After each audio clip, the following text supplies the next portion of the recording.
It's podcast 42 on a swelteringly hot English day. It's almost as hot as Beppe Colombo's going to get. That hot? Yeah, that hot. Matt, I hope wherever you are, you've got ice in your glass. That's all I'm saying. I'm literally recording in a cupboard in the college. Oh, God. It's good. The Interplanetary Podcast. The exploration of space for the benefit of all mankind. Your hosts, here in London, Matthew Russell and Jamie Franklin. Well, you know, this is the sort of thing that you do for the space industry. Exactly right. Yeah? Mm-hmm. I hope people remember you, They Matt. will. Putting the ace. Putting the ace Back into space. back into space Oh, yeah. from a cupboard. Baby space. I'm quite excited about the podcast this week because there's been lots going on. Yeah, there has. Do you know, last night I stayed up, and I'm quite lucky, actually, because it was the SpaceX's third attempt at flying. How did they get on? It was a very successful launch. They're smashing it at the moment, aren't they? We should really talk about SpaceX, because SpaceX are absolutely doing the business right now. And now, Matt, they've got an extra... Not only are they SpaceX, they're SpaceX, but they're bigger. Let me tell you why. Because they've only gone and got 2 more acres at Port Canaveral. They have got 2 more acres at Port Canaveral. Stretching out, you know. Now they're big dogs. Yeah, it's because they've run out of room for all these second-hand boosters that keep coming back. Don't say second-hand, Matt. We've talked about this. Flight-proven boosters that come back. Thank you. And do you know what? Do you know what's really exciting about this? Go on. Is that the architectural firm helping them refurbish these facilities? Yeah. Is Atkins, who I used to work for Atkins.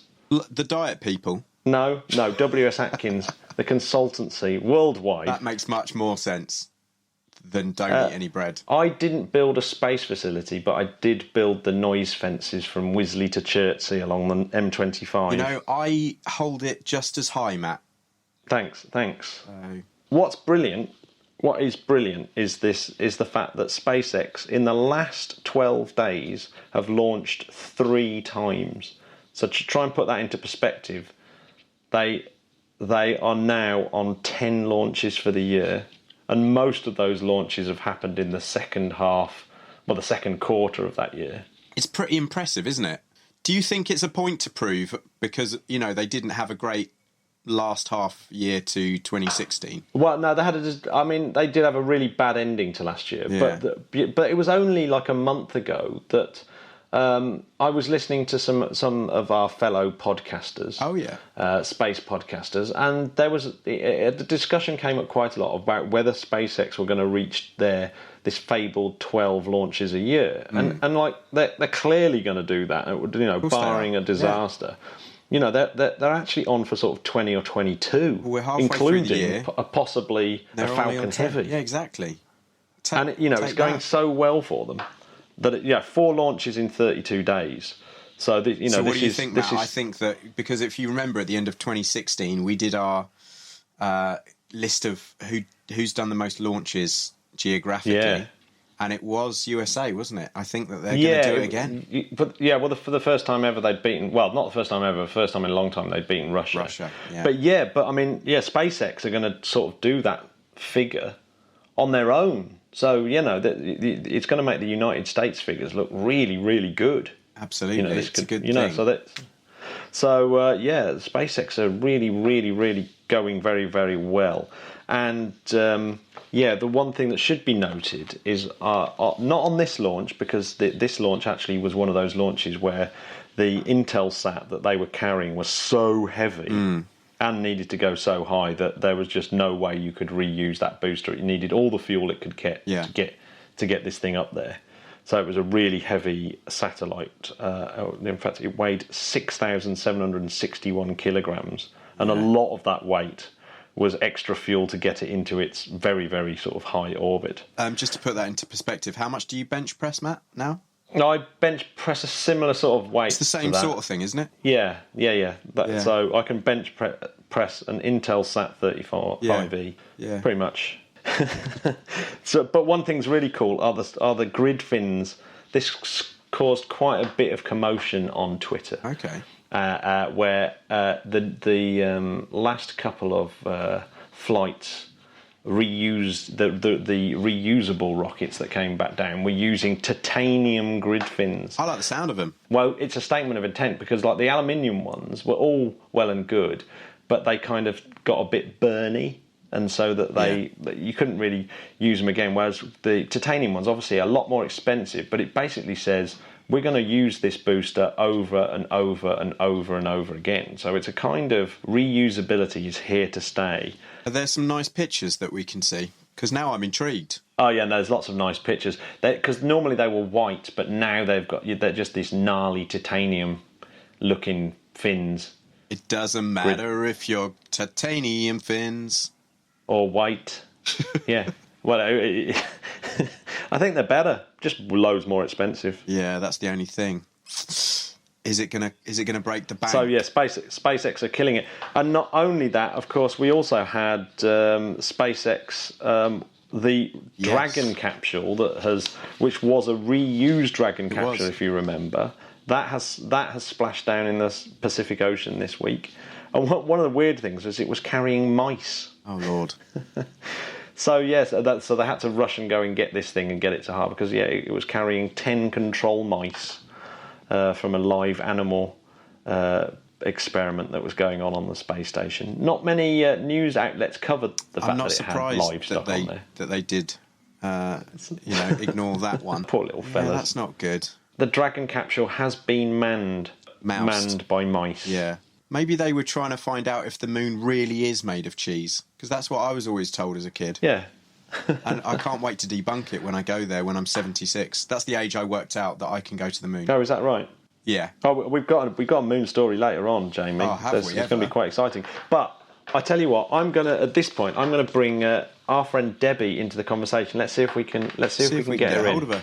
Let's see if we can get hold of her. 1 second. Hello, Matthew. Hello, Jamie. Oh, hi. This is brilliant. We thought technology was going to fail us because it hasn't been very good today, Debbie. Oh, okay. Yeah, I normally have that effect with technology. It normally goes a bit peak-tong. We cocked up way before you got on the line. We've been really struggling. Really struggling. You're not alone, but we're all here, so this is great. How have you been, Debbie? Yeah, really, really well, thanks. Yes, and how have you two been? Very well, yes. Absolutely smashing, if not slightly hot and bothered today. Well, there is that, but I'd rather be hot and bothered than shivering. Unless the heat was caused by an asteroid. Yes. Yeah. How about that for a link? That's pretty good. That was seamless. I like that, but that would be very bad. Very bad heat. So, Debbie, how was Asteroid Day for you? It was fantastic. It really, really was a brilliant event. And Dave Clements at Imperial College just made us feel so welcome, and he really, really looked after us. And the technology worked, which was such a bonus. But I literally just turned up with my laptop, plugged the thing in, and I couldn't believe it. It worked straight away. So that was it was a real pleasure to meet, of course, Helen Sharman. Who is based at Imperial, and she's a delight. She's wonderful, and she was very approachable, very amenable, very flexible, and provided a really, really lovely welcome. Also the corporate welcome as we were at Imperial, but also a welcome into Asteroid Day. And a little bit of the history behind it. So she was phenomenal. And what kind of thing was Helen saying?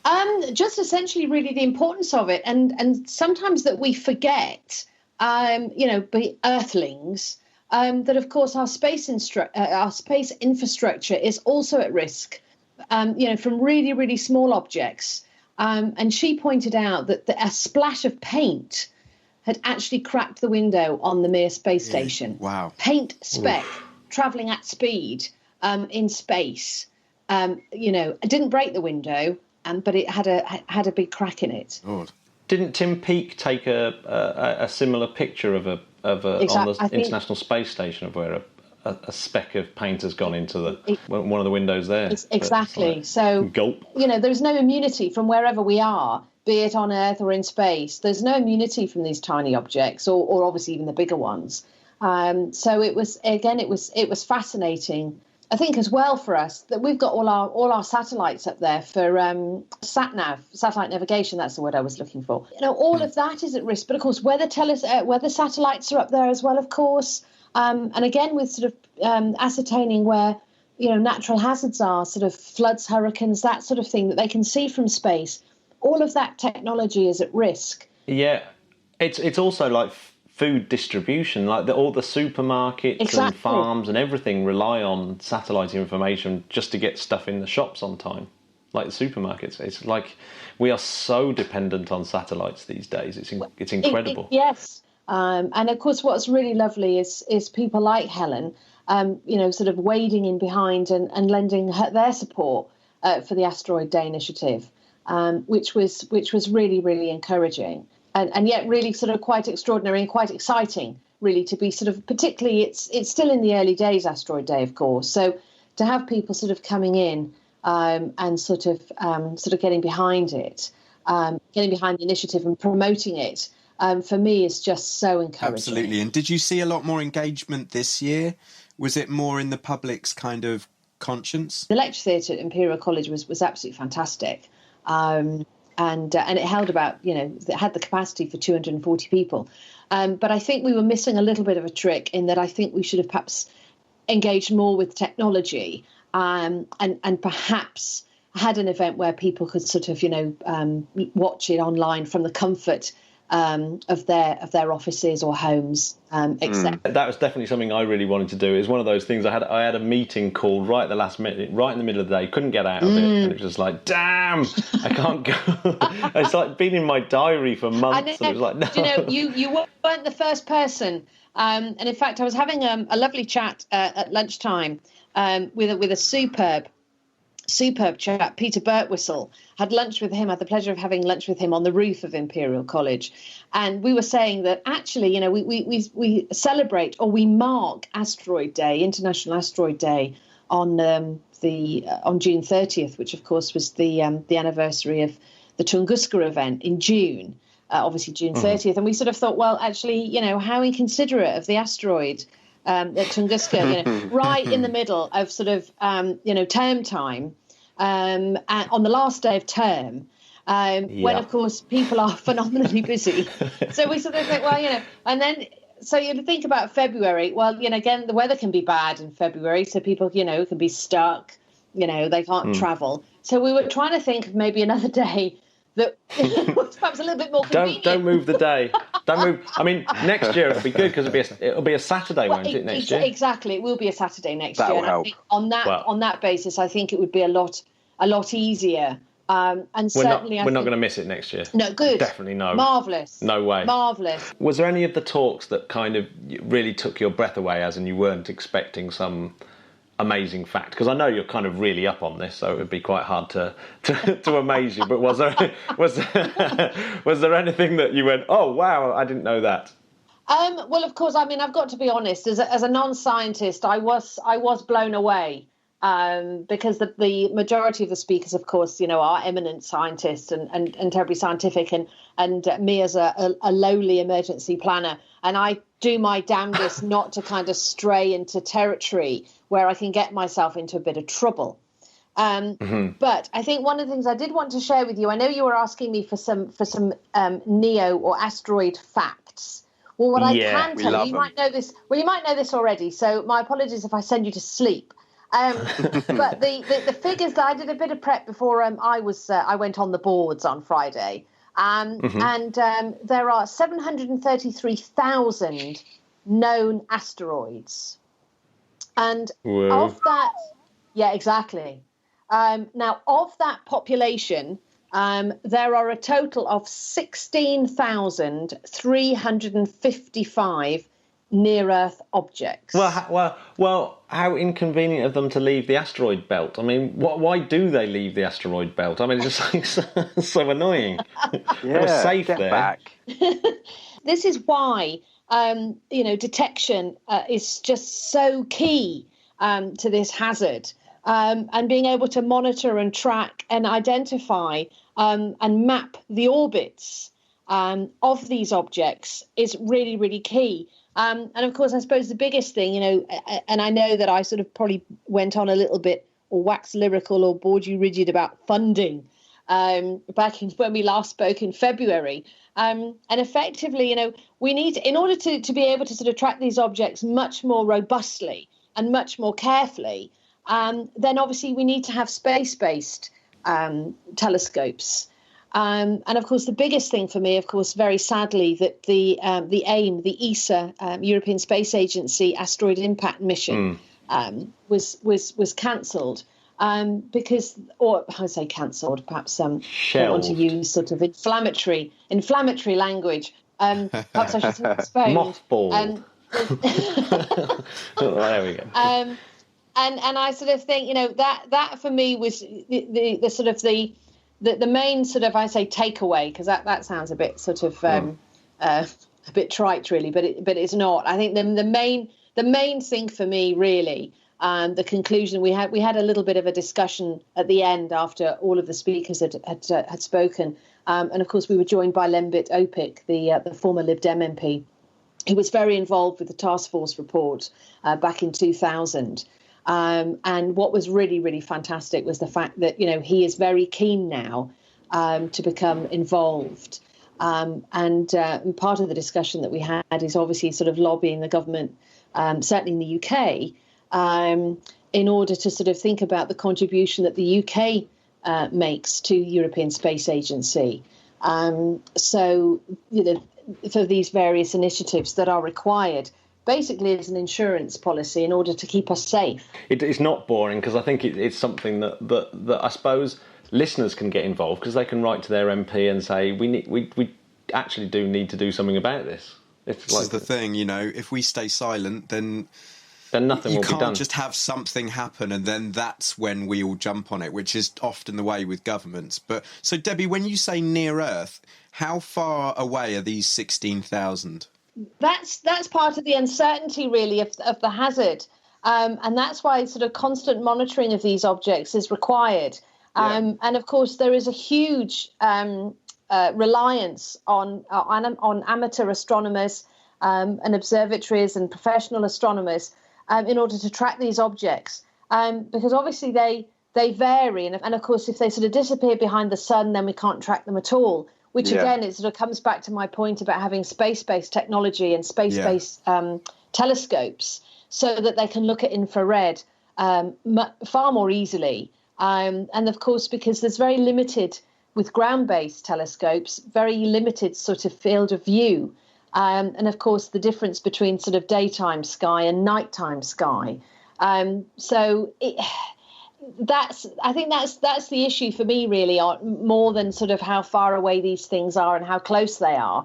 I mean, in June last month, we had a couple of close approaches. If I'm being a bit sort of pedantic, they came within 252,700 miles of Earth's orbit between us and obviously and the moon.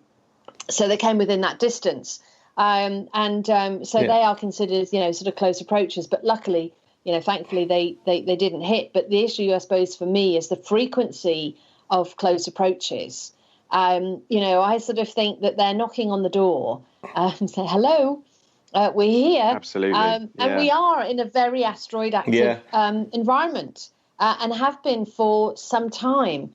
And I suppose I honestly thought that there would have perhaps been more interest as a result of the Chelyabinsk fireball back in February 2013, where people were injured as a result of that, and buildings were damaged. And of course, the fact that it was witnessed, I honestly sort of thought that perhaps that would perhaps have garnered more public engagement, sort of in thinking, well, what would happen if that was over our city or London or wherever people are living. And I suppose that sort of surprised me that it didn't. But we've got the 5th anniversary of Chelyabinsk coming up in February next year, and a couple of us have actually talked about perhaps doing some kind of a publicity or some type of event in order to mark the occasion, and just to remind ourselves that there is no immunity. And the smaller objects, of course, which are harder to see, that's where the problem is. We can't see the smaller ones. The smaller ones are harder to track. So, of course, we can't do any warning. There's no warning time. And I think that, again, is the frustration. that, if we had the funding, that we were able to sort of, be able to sort of perhaps raise more awareness on the hazard. And again, as I've mentioned back in February, of course, making sure that the hazard is included on the UK National Risk Register and that it's risk assessed. And I think that's the other thing that we sort of, that the speakers, all of us came to the conclusion on Friday that that's what we needed to do. We needed to try and sort of pool our efforts with sort of how to sort of take the task force report forward and to actually ensure that, the hazard is risk assessed. The one thing it's quite similar to is solar mass ejections as well, isn't it? Because you've got that hazard doesn't seem to be treated particularly seriously. And I heard a fact about that there's a 12% chance every decade of a satellite and infrastructure destroying solar storm. And you think, well, I don't know what the statistics are, but I wonder if that's an even bigger risk. And nobody's doing anything about that. No one's really seems to be that concerned about that. And it kind of is almost an existential threat, in terms of the way that our society is set up. Both of those events. Well, exactly. And of course, rather reassuringly, the Space Weather is featured on the UK National Risk Register. Oh, okay. So that's a step in the right direction. It is encouraging, but of course then you need to have people who are experienced in being able to explain the extent of the hazard and what can be done about it. And of course, I did hear, it has quite a damaging effect on IT infrastructure. And it's just a simple process of sort of making sure that Ethernet cables are protected and you can buy these now. But of course, it's one of those things where you sort of think, oh, it'll never happen, or, well, how serious is it? Absolutely. And well, that's in my to-do list. Debbie, it's kind of like when people say that they're going to go to the dentist every 6 months, but they don't do it. They wait till their tooth hurts and then they go. And then it's too late, and you don't see those little holes because you don't feel them. Although you are talking to the wrong person here, because I go every 3 months. Oh God. Oh well, Matt, are you like me? I have to admit, I only go when I'm in pain. It's terrible. I shouldn't. I haven't been for 4 years. 4 years. I know. I'm not that bad. Oh Lord. No, I'm paranoid about losing my teeth. Matt, we're going to have to take a really. podcast trip to the dentist after this. I think so. But very seriously, this is what happens when it's easy to do, preparation. It's easy to think about it and to be organised, rather than it. When your teeth start falling out, or you're in agony, or you're in pain.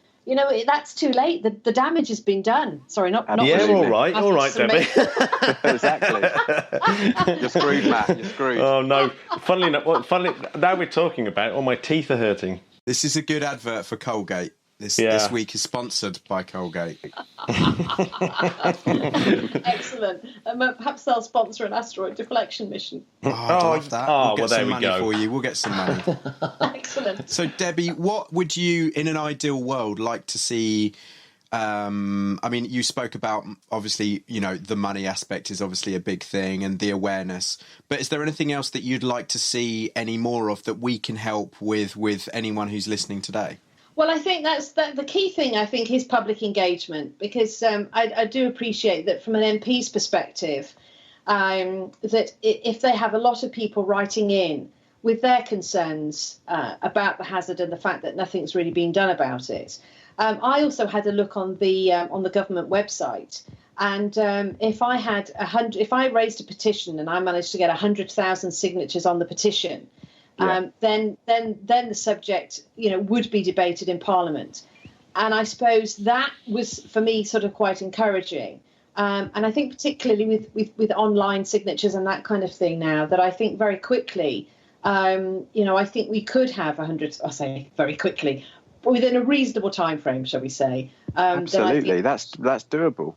I think it is. It's an idea doable. that's sort of been floating in my head over the weekend, sort of since you sort of have the post-asteroid day recovery and then the sort of, return to normal. It's sort of things that I've been thinking simply literally as a way just to, again, keep the momentum going from Asteroid Day, to keep the awareness levels up. And I think people are keen to support. But of course, I think they want to know exactly what to say to their MP.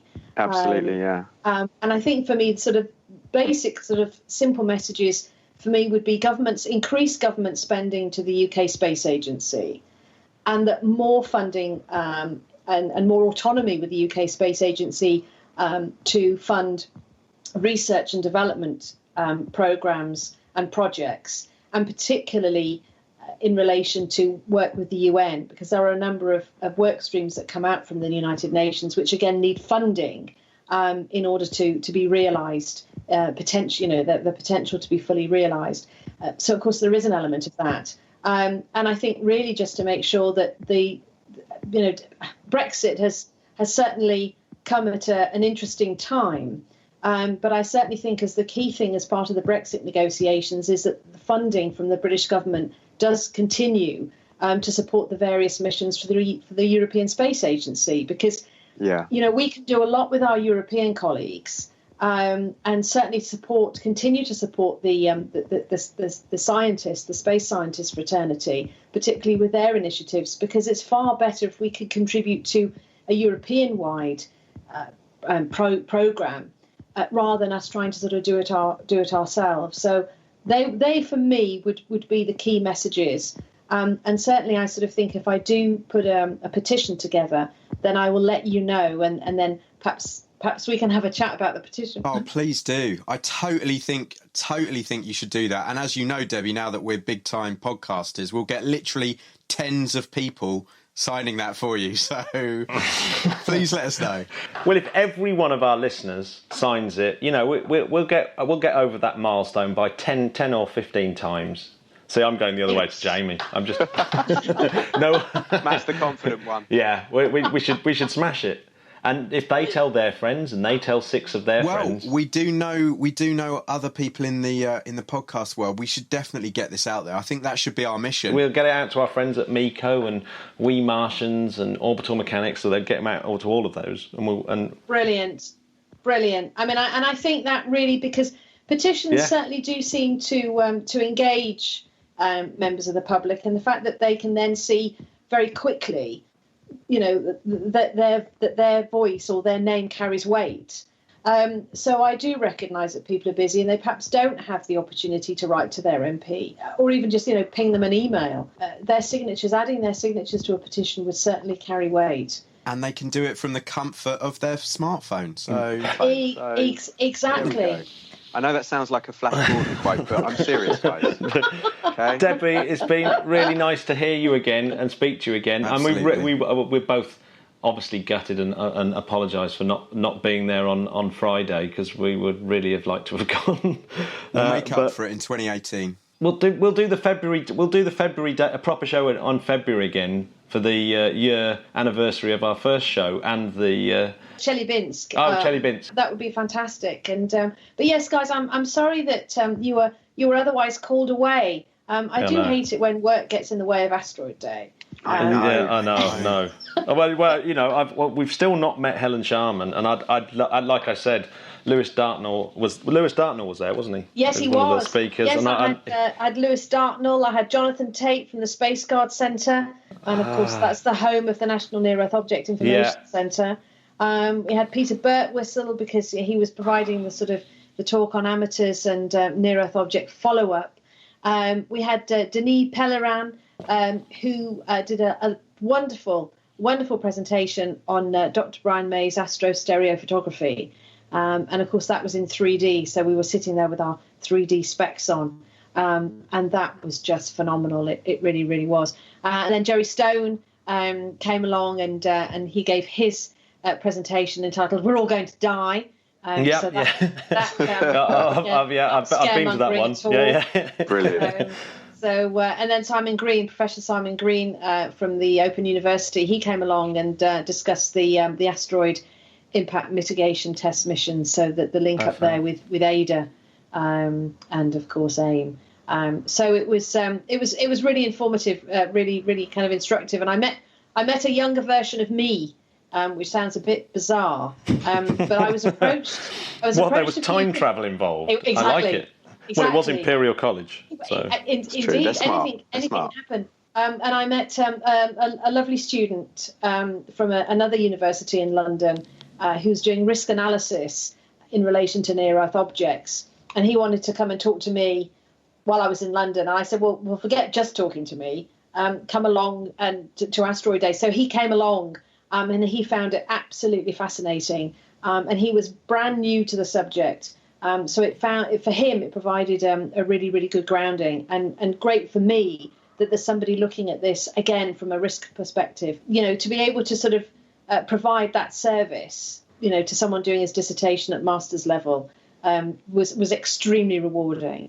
And it just really sort of just confirms, my commitment to Asteroid Day and doing all I can to communicate the risks associated with the hazard. Absolutely. Fantastic. And thank you so much for doing that. Thank goodness there are people like you out there trying to look after us lot, Well, lovely to talk to you both. Great to speak to you. Thanks so much, Debbie. You take care, and I'll be in touch with my petition. Awesome. Do it. Absolutely, and I look forward to talking to you again soon. Bye. Take care. Thanks, Debbie. Take Bye. care. Thank you. Bye. Thanks, Matt. Thanks, Jamie. Bye. See ya. Bye. How lovely is Debbie? She's just the best. Absolutely awesome. She's just so full of life. It's great. When you get passionate about a subject, it's that's what happens, isn't it? That's what you should always try and do in life. Absolutely. Here. Despite this balmy weather, Earth is furthest away from the sun this week. Ah, is that today? No, not today. It was a couple of days ago. But Okay. yeah, isn't it weird that summer we're far away and in winter we're quite close? It's 30 degrees today. It doesn't feel like we're that far away. No, the sun is big, isn't it? Get your bangers out. That's sausages, man. Yeah, we should quickly mention China's disaster this week. So China's Long March 5, which we covered the maiden voyage, which went really, really well. But this week they've had a failure of Long March 5, which, in the word of our friend Jonathan McDowell, who was speaking to The Verge, he says, this is important. The Long March 5 is their flagship rocket. It's key for their ambitions. So they've got to get it right. Yeah.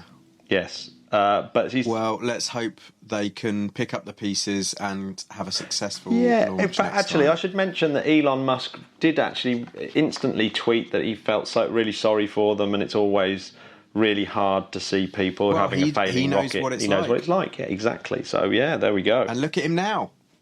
Another great thing that happened this week is the Japanese have revealed their plans to put a man on the moon by 2030. They have. How exciting is that? It really is hotting up on the moon, isn't it? It is actually genuinely hotting up on the moon. I think. So this will be a NASA-led mission, right? Yeah. So this is. I think part of this is that they're saying that they're going to use their expertise to help build this deep space gateway. Which is going to be this station that orbits the moon, and I think they're going to try the DSG, and I think they're going to try and help build that because obviously this is now what the SLS is being built for. So this is they're now not building the SLS to go and visit asteroids. No. So they're now going to do this deep space gateway, and Japan are going to be involved, and they're going to give all this expertise and equipment in the hope that they'll be able to send a Japanese astronaut, or what Japanese astronauts? I can't remember what they're called now. Oh, I don't know. Damn! We'll have to find out. We've covered this, and we've forgotten. We have. It's so annoying. Have said it. So they're going to try and get a Japanese astronaut on the moon by 2030, which I think is really cool. That's such great news. And the Japanese are also involved with the Mercury mission, Bepi Colombo, which I alluded to earlier on. And the reason why I'm bringing this up is because it's ESA are going to stick it on display for a while. Because it's kind of just been finished, and they're going to stack it up because it's made up of two satellites, one built by ESA and one built by the Japanese. Ah, okay. So Europe's built the Mercury Planetary Orbiter, the MPO, and the Japan have built the Mercury Magnetospheric Orbiter, the MMO. Oh, yes. And do you know where they're being put on display, Jamie? I don't. Tell me. They're being put on display at Estec in Noordwijk in the Netherlands. And where are we going, Jamie? On the 8th of October? To Amsterdam. So yes, I'm so excited. Oh my god! So we're going to. Matt, it's our first space trip, overseas podcast space trip. Yeah, I know, it's going to be genius. So on ESA Open Day, so if anyone is going to that as well, which I should imagine that hit us up, there's quite a few of you out there, then drop us a line and we'll all meet up and all have a special drinks. Because I know how our have a space beer. Podcast fans like to buy me a drink. Yeah, that's true. So, and I know that you guys owe me some because I was. Oh yeah, that's the point, Jamie. I owe you half. I'm owed half a pint. You are owed half a pint from the last time. So yeah, maybe we can get some Heineken in Amsterdam. So go and read about the Bepi Colombo mission. It's basically going to try and do what Messenger, which Mariner 10 and Messenger, which were NASA's 2 missions to Mercury. Basically, Mercury is the least explored planet of the inner rocky planets, and we don't know that much about it. All we know is it's a bit of a mystery why it's so iron rich and such a thin mantle. So they think it might be a bit like Psyche. It might have been one of these planets that's had all its outer layers smashed off by a terrible collision. But Mariner 10 and Messenger didn't get enough information to prove it one way or the other. So it's that's why they're sending this Bepi Colombo over there to do it. Bepi Colombo obviously has to withstand insane temperatures. Yes. And is costing 1.3 billion euros. For Americans, that's $1.4 billion. And for the UK, that's 1.1 billion pounds. God, the exchange rate's terrible. Nice conversions, mate. Thanks. But that doesn't include the Japanese MMO, by the way. That's just the European bit of it. So it's got to survive. It's expensive industry. Yeah, isn't it? It's got to survive temperatures of 425 degrees centigrade down to minus 180 degrees centigrade. Blimey. Yeah. And it's Mercury's the only planet with its own global magnetic field, although it's really lopsided, which I believe is a mystery. So that's interesting. So that's a mystery that's hopefully Bepi Colombo will solve that one. And do you know what it's going up in? Go on. Ariane 5. Oh, it's your favourite, Matt. Yes. Well, you know what? Look, Matt, at the end of the day, some people are lopsided and some people aren't. Yep. Just deal with it. So guess how long it takes to get there? I'm going to say 7 months. 7 years. What? You were out by 12 times out. Get out of town. So it's going to take 7 years. In actual fact, it's one of the most fascinating things about the mission is the orbital mechanics of getting Bepi Colombo there. So it's got a gravity assist from Earth. It's got 2 flybys of Venus before it even attempts sort of going in towards Mercury. So you didn't tell me all this? Yeah. I did tell you. Then I'll definitely know. And one of the really interesting ones, because it's so close to the sun, and the sun is so massive, and Mercury is travelling so fast, there's a lot of Einstein's general theory of relativity going on. So it's going to be another good excuse to test quite a few of Einstein's theories and see how robust general relativity is. Yes, let's put it to the test. Let's Einstein. put it to the test. Who is our astronaut of the week? We have Nicholas James MacDonald Patrick. Yeah, Nicholas Patrick, who is NJMP to his mates. We were talking about Helen Sharman, who, of course, the first British person in space. Yeah. Nicholas was the 4th. It's not too shabby, is it? We mentioned Mike Foale and, of course, Piers Sellers, we've mentioned, and Helen Sharman. But we've not really talked about Nicholas Patrick very much, have we? Which we should because do. Some of these stats... Yeah. Whoa. So he's flown 2 space shuttle missions. Yeah. But we'll get onto those later because it's quite interesting. So he was educated at Harrow School. And for those that don't know, Harrow is is quite a posh school, isn't it? Shall I tell you who've been there, Go Matt? on then, tell me the alumni. Churchill, Byron, Blunt, Withnail, and Uncle Monty. I like the fact it was like Churchill, Lord Byron, and James Blunt. James Blunt. Well, you can't leave You can't leave Blunty out. No, and with Nail and Uncle Monty, of course, are fictional alumni from the Harrow School. But that in some ways true. that shows how. And if you haven't seen With Nail and I, you must go. One of the best films ever. What are you doing, Monty? You terrible. That was close. Yeah, it was. If you hit me, it'll be murder. Receiving an undergraduate degree in engineering in 1986 from Trinity College. Now, go on, hit me, Trinity College. Hit me with the alumni of that. Go.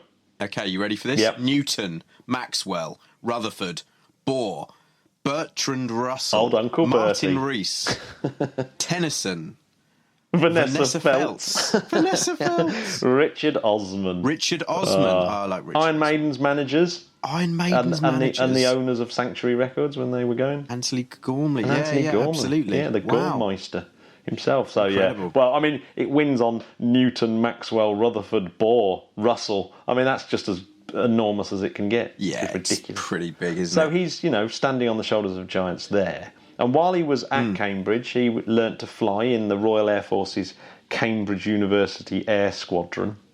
How posh is that?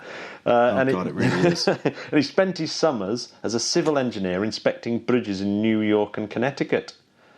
Nice. Yeah. So he's one of these people that sort of spent half his time in London, half his time in New York. So he considers himself a citizen of both those cities. Then he went to work for the aircraft division of General Electric in Massachusetts. And at that point, he decided to go to Massachusetts Institute of Technology. Go on, hit me with the alumni. Go. It's Richard Feynman, Matt. That's all you need to know. However, more than 1/3 of the United States manned space flights have included MIT-educated astronauts, including Buzz Aldrin. Absolutely. Kofi Annan went there. The Koch brothers. Yeah. Just goes on and Yeah, on. so he got his master's degree and his PhD in 1996, and that was in mechanical engineering, in which his interests were telerobotics, aviation psychology, decision theory, and optimization. Sounds like we should get him down to Mars Nation. Yes. Oh, yeah, definitely. He'd be pretty good. He might be busy with his current job, but we'll get onto that. So he became a US citizen in 1994 while studying at MIT. So then after that, he joined Boeing Commercial Airplane Group in Seattle as a systems and human factors engineer, which is the same job, by the way, as Mike Massimino, human factors engineer. So that's how you are able to do things like change gear and steer at the same time. You've got to take all the consideration that it's got to be drivable by a human being. So it's that kind of. It's actually, I'd imagine, quite complicated and hard. Then he managed to get be a NASA astronaut candidate in 1998, and STS-116, as we said, 2006. That was essentially building and wiring up the space station. And STS-130, when he went up, took up the... That can't be a small job. No, it's not. And so STS-130 took up the Tranquility node and took up the Q-pillar module.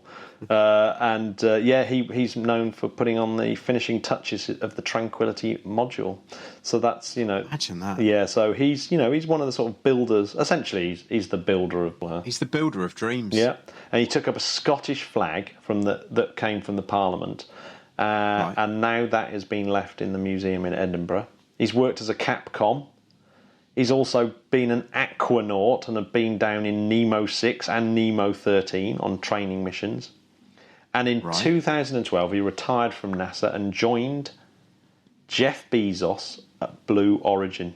Oh, wow. So, yes, and this is what he said at the time. He says, what you want to do is get people there safely and allow them to experience it in the way they're going to experience it. Everyone's a little bit different. It's a question of pushing all the boundaries. We want the best experience possible. So he's obviously taking his human factors engineering into that job. He wants that... so he's very much involved with the New Shepard and getting people up on that little... Getting them up, space tourist into space, being flung up on that reusable rocket. Sending up the flock. So I did there, Matt. Yep. Flock. Yeah. It's good. Good, very good. So he's logged more than 2,300 hours as a pilot, 20 types of aeroplane and helicopters. That's quite a few hours. He holds 3 patents in telerobotics, flight displays and integrated aircraft alerting systems. That's one less than me. Yeah, he's spent 26 days, 14 hours and 52 minutes in space. He's got 3 children by his Peruvian wife. Do you know the thing that I noticed about Nicholas Patrick? Nick Patrick. I've seen a few videos that he's done for Blue Origin, and he actually looks, without being silly, a little bit like Oliver Reed. That's who he reminds me of. Yeah. He's got that kind of quite a burly Englishman kind of thing about him. Oliver Reed, what a genius. Yeah, that. The Devil's one of my favourite films ever, man. Oh, yes, well, FYI. Correctly so. It's a brilliant film. Incredible. Yeah, ace. So I think Nick Patrick deserves a big old round of applause. He's got quite a lot under his belt, and he's. I am going to tip my cap to him. A very, legend. very, very underrated British hero. Doesn't get enough mention, does he? This is why we're doing this, Matt. We're giving shout-outs to these people that you don't really know. Yeah. And we're giving them some shout-outs. Yeah, so who are we doing next week, Jamie? Oh, let me tell you who we're doing next week. Are you ready for this, Matt? I mean, are you sure you're ready for this name? I'm ready. Franklin. That's a good name. Diaz. I mean, I hope we're pronouncing We've got to be related. Yeah. So if anyone out there has got like a really juicy tidbit that they want to share with us to add into our little biography of astronauts, because this is gonna be one of the great repositories of astronaut information in the future. Oh, for sure. Yeah. I mean, people are already making it into a time capsule if I know our listeners. So listeners, I know that we say at the end of every podcast, and I don't care if it's boring, but know this. We really love you, and we equally love when you subscribe. You see what I've done there? Yeah. Matt? We love it when you subscribe. We love it when you send us questions and little thoughts, and you just as Matt said, your general inquiries. If you want us to mention anything, but please comment. Go to iTunes and leave us a nice review, because it really helps us. Oh, it massively helps. And, it spurs us on. Even if it's just small words of kindness, we read it and our little faces light up as we look at the screen and go, that someone actually liked us. Jamie! Someone is engaged. So, until next week, Space Cats, thank you for joining the Interplanetary Podcast. Goodbye. Goodbye. And have a wonderful week. Have a wonderful week. See you. See you soon. Bye.